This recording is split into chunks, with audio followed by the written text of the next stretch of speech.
Germany, very heavy manufacturing. Manufacturing uses a lot of energy. So what's happened to energy since the sanctions were put in? Well, we had Nord Stream 2 was blown up, which if you read what the investigative journalist Cy Hirsch says, the U.S. knew or was behind this. So you potentially have an ally of Germany blowing up their source of energy coming from Russia. Well, that's an interesting one. You also have had Germany doing a lot of things to itself, sabotaging itself, shutting down all the coal-fired electric power plants and shutting down nuclear. Nuclear is gone now. I think you said short run, and I don't see any change in the picture in the short run. It's a complete disaster. Hello, everyone. Today, I'm excited to welcome back Dr. Steve Hanke, a prominent American economist. He's a professor of applied economics and founder of the Institute for Applied Economics, Global Health, and the Study of Business Enterprise at the Johns Hopkins University in Baltimore. Professor, it is great to see you again. Thank you so much for taking the time. Great to be with you, Lena.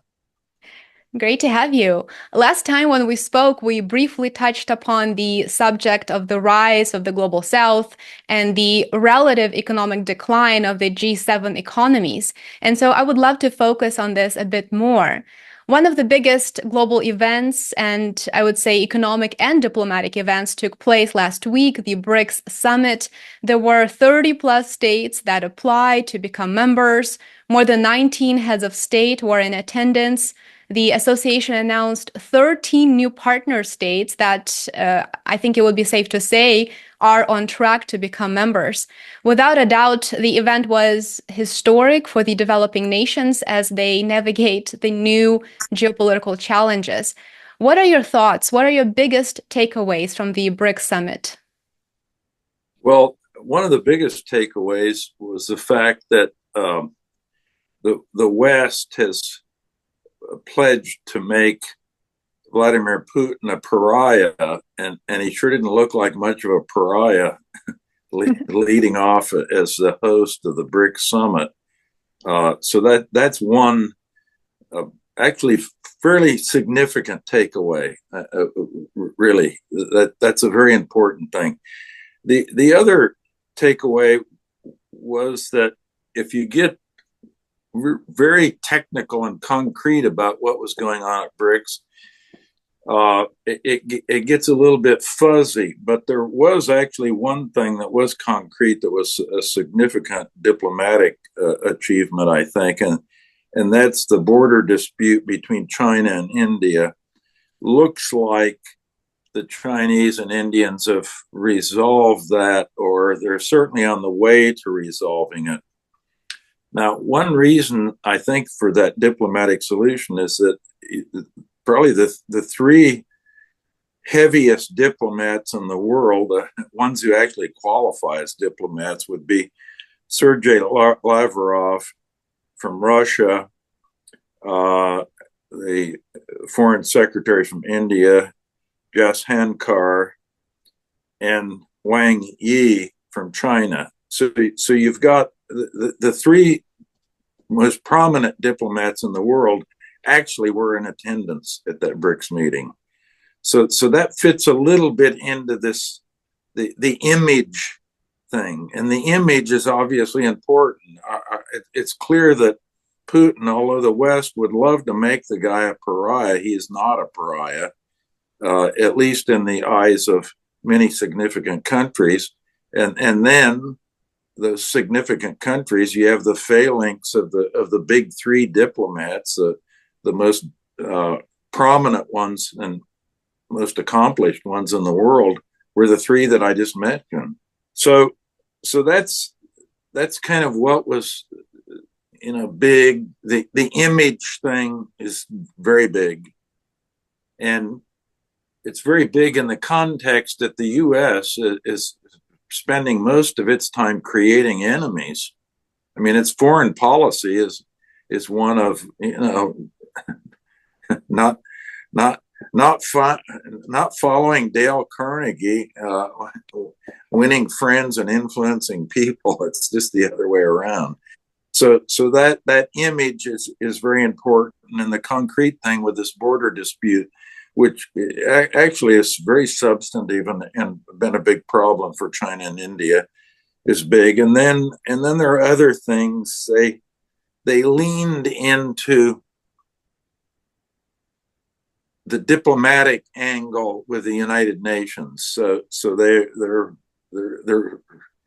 leaning in and favoring the United Nations to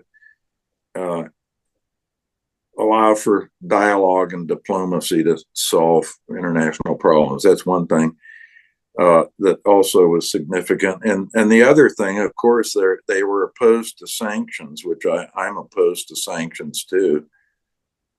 So that part I thought was significant. Now, things that are more fuzzy, they want to establish a grain exchange, because if you take the BRICS countries, they produce a lot of grain.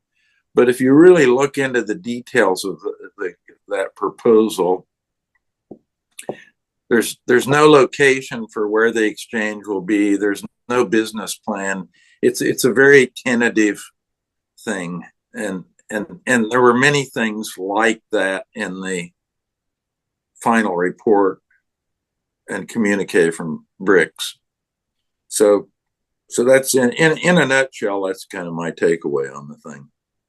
Certainly, I think there are many initiatives, but it has yet to be seen what they do to execute those plans, right? And I think there are so many obstacles right now that I can understand why it's so fuzzy and there's so much uncertainty. But then on the other hand, I think many people did want to see some, specific steps that they would take, or some type of an announcement that would be made to inform the public, to inform the global South what they will do, let's say, in the next 12 months to implement the grains exchange, or to do other things that I think many people were waiting on to hear. Well, that's right. So these initiatives or proposals would have to just see how they attempt to roll them out. There's still a lot of talk. By the way, when you talk about the global South, well, the global South is, of course, more than Latin America. It includes Southeast Asia. That's in part of the global South, and obviously Africa. But if you do look at just South America, let's talk about the economics of this thing for a minute, because the BRICS is clearly an important diplomatic venue now, and with some legitimacy, and that's this image thing that I alluded to or spoke specifically about.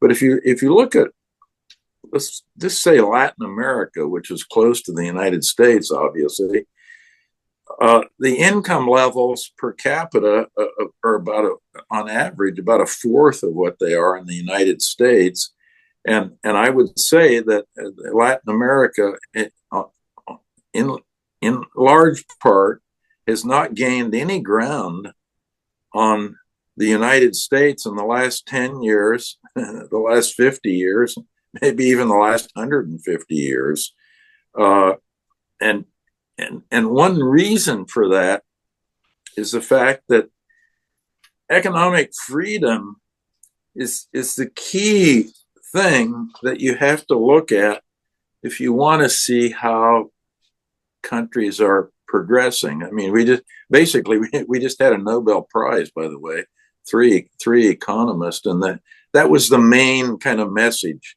in their research. More economic freedom equals more prosperity. Now, what do we mean by economic freedom? Well, obviously, light regulation, light taxes, relatively small government, free trade, and sound money. And if you go back, it's interesting because I actually wrote an article with Steve Walters that was published in the fall issue of the Cato Journal in 1997. And that article, you can put it up for your viewers, because it's called Economic Freedom, Prosperity, and Equality, a survey. We found that between 54 and 74% of the change in GDP per capita was explained by changes in those economic freedom metrics.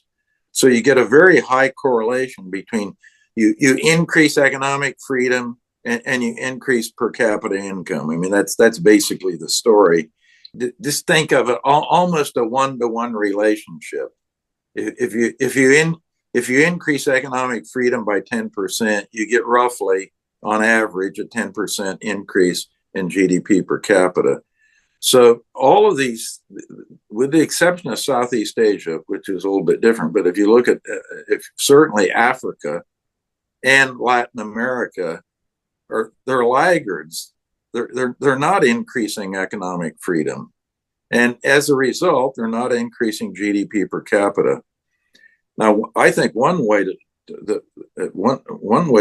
do this, by the way, is correct the sound money problem and get rid of the central banks in most of these countries and replace the central banks with either the US dollar or the euro in most cases.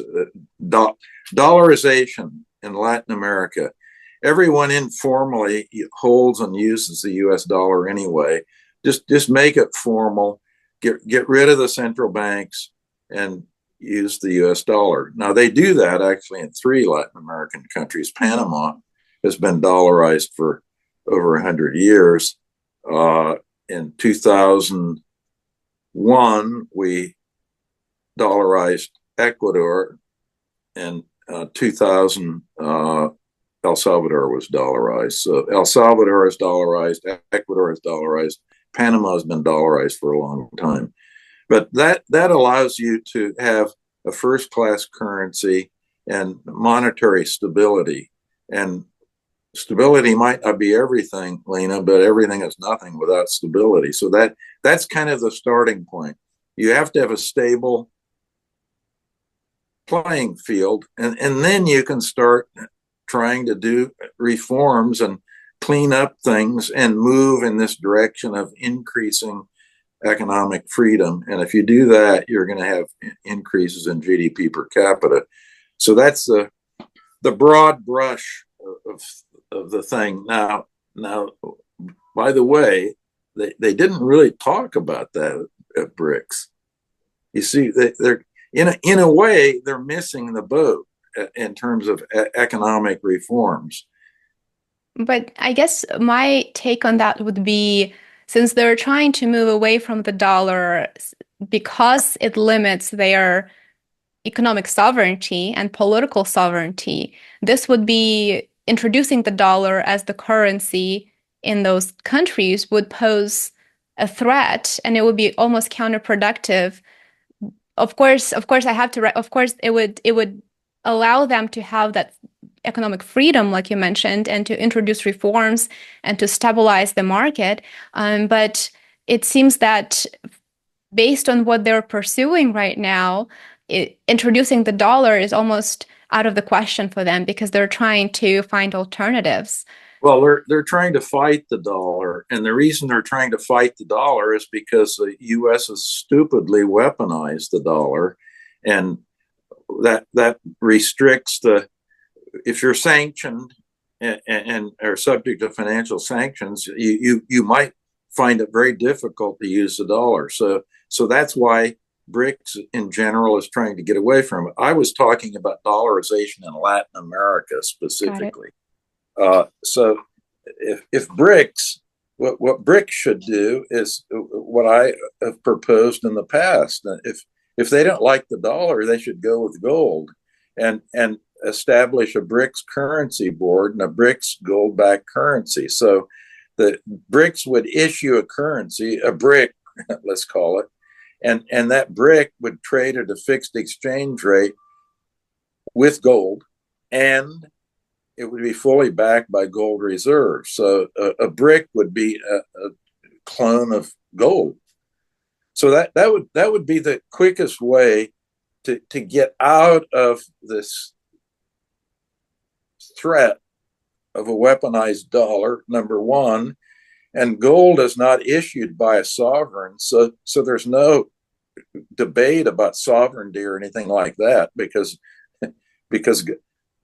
gold is not issued by the United States, is not issued by Russia or anyone else. An important initiative that surprised me, for example, that was discussed during the summit was the need to decrease foreign exchange reserves denominated in US dollars. How likely do you think are these countries of the BRICS plus bloc, are to accelerate this process now? And if they do, what does that mean for the US dollar? Well, the BRICS countries, some of them anyway, have like Russia, for example, have moved in that direction, and so has China. So, and what they're doing is replacing, shuffling their portfolio around, decreasing the exposure in U.S. dollars and increasing it in gold, and that's one reason, by the way, that gold is in a huge bull market, making new high prices almost every week. So, so that the reserves are an aspect of the dollar, or reduced demand in the dollar, but I don't think I would make that much out of it. You see it in the press a lot, but it's very hard to take the one international currency, and there always is one international currency. If you go back and look at the history of currencies over the last 2,000 years, there's always one that dominates and is so-called international. And there have only been, in the last 2,000 years, 14 of those. So they don't change very often. Now that suggests that to challenge them is difficult. Once you get, you're the king and get on the throne, it's hard to knock the king off the throne. So I think this erosion of the dollar, to the extent that it takes place, is going to take a long time, and it will depend on what the U.S. does. What if the U.S. decides, oh, all these sanctions and weaponization of the dollar is indeed just what Professor Hanke said? It's stupid, and they reverse course. Well, that kind of corrects that problem, or partially does, because of course, if once you weaponize the dollar, even if you reversed it, people have the perception that, well, if they did it once, they might do it twice. So maybe we should start looking around for an alternative. But the alternatives are not that easy to set up. And that's one reason, if you look carefully at what happened in the BRICS conference, it was kind of downplayed. There was talk about it, and central banks actually have the authority to make changes in their portfolios and their reserves, which they have done in Russia, and they have done it in China, and most of the replacement that's occurred has been in the form of gold replacing dollars, and some of the payment system activity, financing trade back and forth, bilateral trade between, for example, China and other countries, is being done in Chinese yuan. So that's increasing, but it's a tiny little footnote. To switch gears a little bit, I would love to get your thoughts on G7. I know many people, especially those of us here in the United States, are very confused right now by the fact that the IMF forecasts developing economies to grow at a faster pace than the economies of the G7 countries. For example, United States is expected to grow at a rate of 2.7 compared to India's 6.8, Russia's 3.2% growth rate, and China's 4.6% growth rate. What is your take on these quite surprising for many expectations? Well, it kind of comes back, Lena, to what I was talking about with the economic freedom aspect, because you have a lot of the G7 countries, particularly the ones in Europe, that economic freedom is going down. And as a result of that, you have Europe falling way behind the United States. If you look at the output per capita or productivity in Europe, the U.S. productivity is about 30% higher. And if you go to Japan, the productivity in the United States, the output per worker is about 60% higher in the U.S. than it is in Japan. So you have this huge gap that's developing between one member, for example, of the G7, the United States, and most of the other members, with the big bulk of them being in the Eurozone. I mean, the Eurozone this year, the IMF is only projecting that it's going to grow 0.8%, less than 1% growth rate, and overall in the Eurozone. Now, the big reason for that, of course, is shall we say, economic freedom, red tape, bureaucratic regulations, very high taxes. How would you like to be in France, where 57% of GDP is made up of government expenditures? In the United States, if you add everything together, the federal and state and local governments, it's about 35%. So that's telling you what's going on. You can kind of get a back of the envelope feel for the thing by looking at the size of governments, or wherever they're big and growing, they have problems. And by the way, one big reason for that is the fact that the sanctions on Russia have had a huge negative blowback effect on Europe, with a lot of it concentrated in Germany. Germany's only going to grow probably 0.2%. It's barely growing at all. They're really in the tank in Germany, and part of that is because of sanctions, and they are very heavily a manufacturing country. About 23% of their GDP is in manufacturing. The average in Europe is about 10%. Germany, very heavy manufacturing. Manufacturing uses a lot of energy. So what's happened to energy since the sanctions were put in? Well, we had Nord Stream 2 was blown up, which, if you read what the investigative journalist Cy Hirsch says, the U.S. knew or was behind this. So you potentially have an ally of Germany blowing up their source of energy coming from Russia. Well, that's an interesting one. You also have had Germany doing a lot of things to itself, sabotaging itself, shutting down all the coal-fired electric power plants and shutting down nuclear. Nuclear is gone now. So they've had to go to wind and solar. But the problem with that in Germany, the wind doesn't blow all the time and the sun doesn't shine all the time. So to have grid stability in the electric grid, you need massive batteries, but they don't have them yet.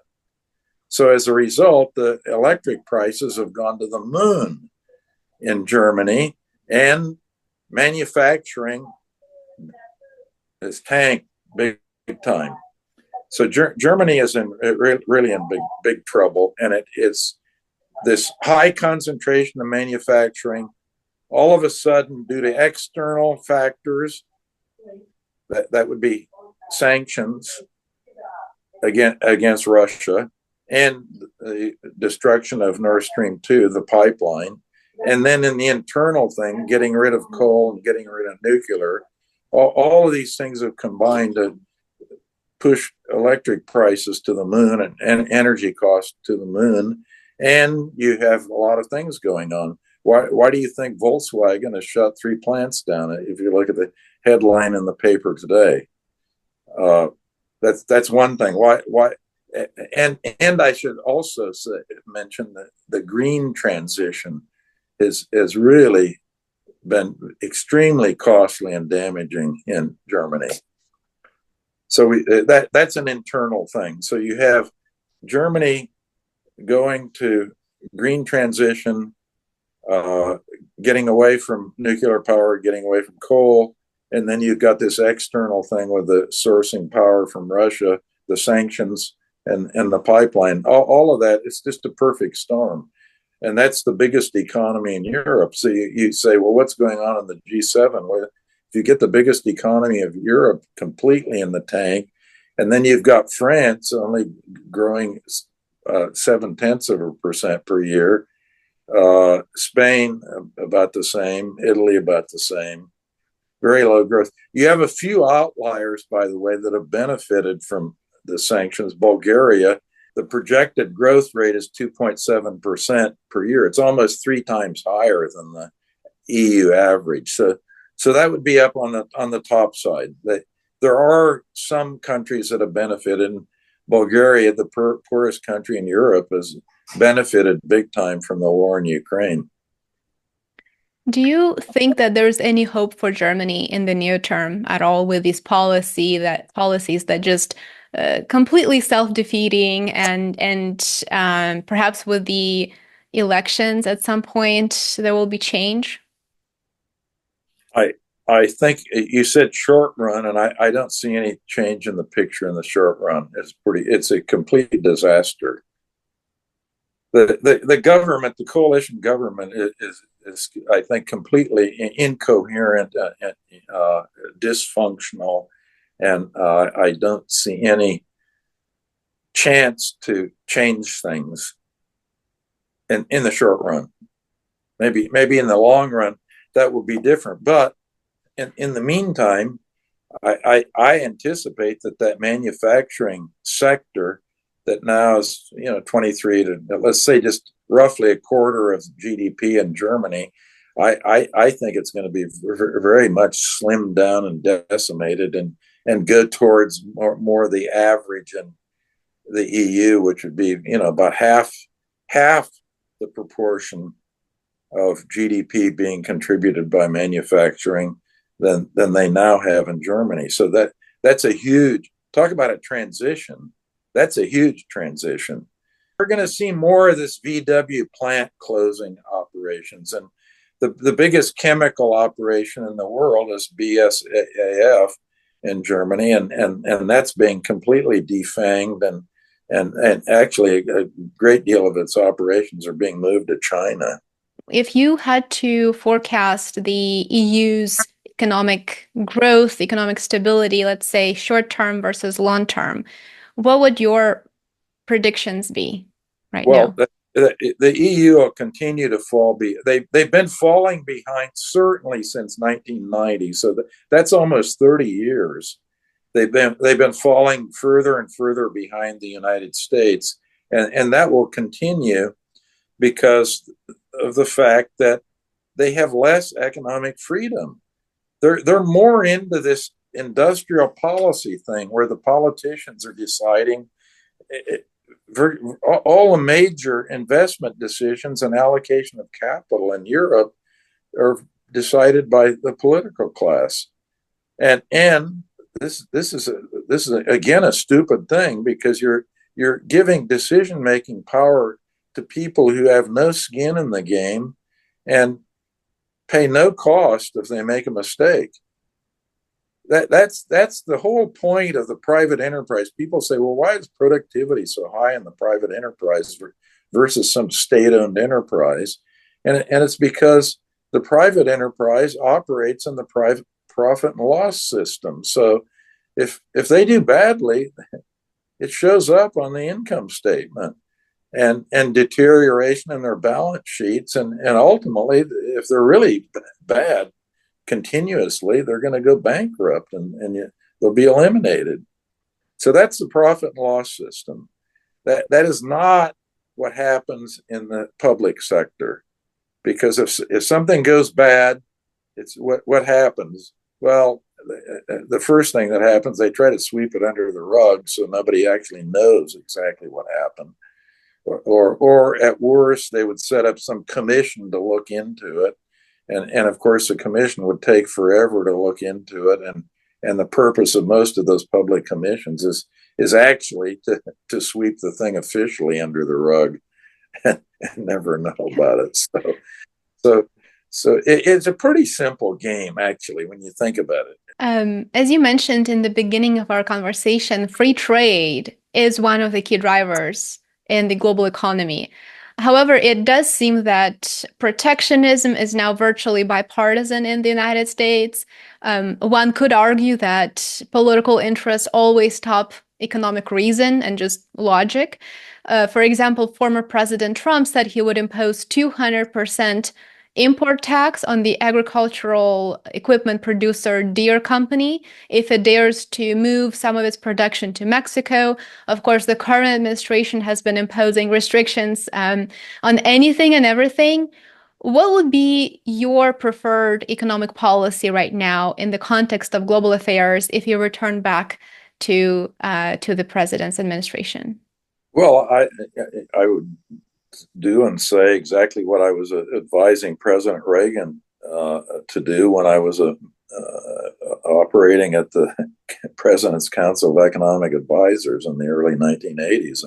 I'm a unilateral free trader. So free trade is a positive sum game in the sense that if if you and I decide we're going to trade, it's a positive sum because if you're selling me something and you agree to sell it at whatever the price is that I've agreed to pay for whatever you're selling, you benefit or you wouldn't be selling it. And I benefit because I'm willing to pay whatever we've agreed is the price. So it's positive. You gain, I gain. Now, most people think countries compete with each other, and and and that it's a zero sum game. That somehow you have winners and losers. But actually, that's just nonsense because if international trade is occurring and we're buying something from China, for example, the Chinese obviously are benefiting or they wouldn't sell it to us. And whoever in the US is buying it has to benefit. Otherwise, they wouldn't import it. So the idea that you have a zero sum game and with countries competing with each other, countries don't compete with each other. Individuals trade with each other, and that is always positive by definition. If it wasn't a positive sum game, there'd be no trade. Why would anyone trade if they weren't going to benefit from it? So I always liked one of my favorite banners is the one they used to fly over the harbor in Hong Kong, and it read "Dumpers Welcome." so I again I'm just free trade all the way. I'm against all of the current protectionist measures that have been imposed by the Biden administration, including, by the way, sanctions. Sanctions are a form of protectionism. So I'm against tariffs. I'm against quotas. I'm against sanctions, and that means I have to hold my nose when I look at the current administration and the proposals that former President Trump has come up with are even wilder than those. It's really just shocking. Even for someone who is not an economist, I think these things make perfect sense. And when you see these policies and hear about the possible outcomes, you really have to question what is driving these policies right now, because it is bipartisan. So we do have, in a sense, I think those people who refer to our current system as uniparty, I think they are right, because that's what it comes down to on the major issues in foreign policy. It seems that there are very, very many similarities. Well, both the parties now are into this industrial policy kind of thing, and that's really copying China. And what do I mean by copying China? Well, who decides in China what the major flows and capital investment should be? Picking winners and picking losers. Well, the Politburo, the Communist Party, that's exactly what the Republicans and Democrats are proposing to do in the United States. And Biden actually formally did this. So before we had a lot of action in Washington D.C. It was kind of formalized by the Biden administration. This idea of picking winners and picking losers, the politicians doing it, not the market. This is industrial policy is anti-market and anti-economic freedom, the kinds of things we were talking about earlier. And both the Republicans and Democrats have embraced these ideas. And it comes from sanctions are part of it, tariffs are part of it, quotas are part of it, strategic investments and money coming out of Washington to subsidize green, all of that stuff is part of an industrial policy schema of things. And it's obviously worse in other G7 countries than the United States, but it's the dial is going from towards bad. It's getting worse. It's not getting better. And as you say, it's bipartisan. Now, what happens once you politicize economic decision making and put it in the hands of the politicians? Why do you think the lobbying industry has exploded in growth in Washington, D.C.? It's the lobbyists who want the handouts.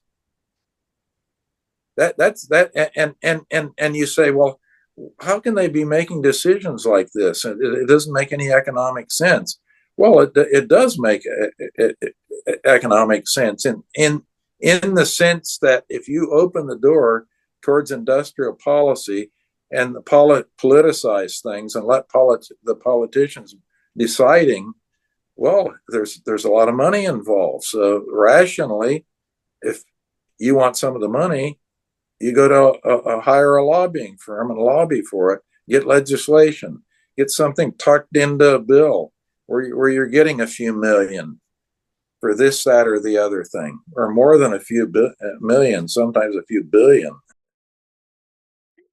And, this is why I appreciate having an opportunity to connect with you, because very often I come across videos, whether it is on BRICS, G7, any of these current topics, where an issue is extremely heavily politicized, and it is discussed from a very political perspective, which of course there's a time and place for that too, but I think we are missing just common sense and economic perspective. And so this is one of the reasons why I really appreciate having you on today, because you are bringing up very important topics that are not very that are rarely discussed, but they explain the events in the global economic development, BRICS plus G7, the decline of the U.S. economy.